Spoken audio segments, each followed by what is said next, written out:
Nanjengoko inhlanganiso zamabhunga ziqhubela phambili nokuchopha kubonakala ngathi yona mcimbi phambili zizikhundla komasipala ngaphezulu kwenkonzo zoluntu. Bambi bathi nabakuluqhogwano lolawulo lenkqubo oqhutywa ngayo kurhulumente kulamabhunga nokho ayiqhubi kakuhle.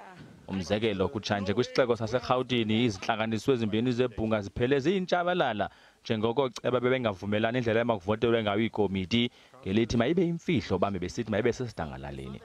Amanye amaqela ezopolitiko kagrogisa ngelithi azakubaleka ezinkundleni zamatyala ukutshintsha indlela ekuqhutywa ngayo kodwa usodolophu akagungqi.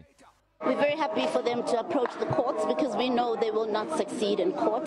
There is no flouting of rules that has happened.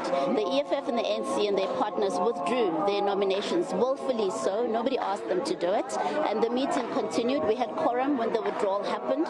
Kutshanje EFF ngomlomo wenkokheli yabo uJulius Malema evakalise okokuba kufuneka inhlonipho kule nkqubo.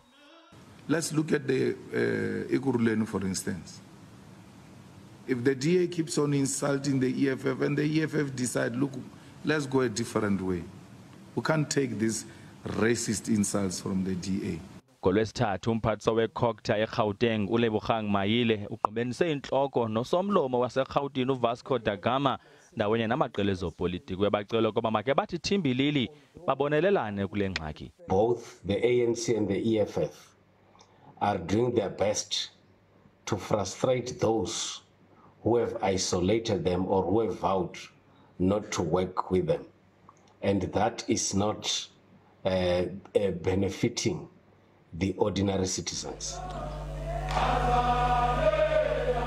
From Action SA Council. Nanjengoko ke kukwantshabalala kusiliwa komasipala abaphambili kweli lizwe bonakala ngathi akucaci kokubana inqwalaselo iza kunikwa kusini na kuhanjiso lwenkonzo.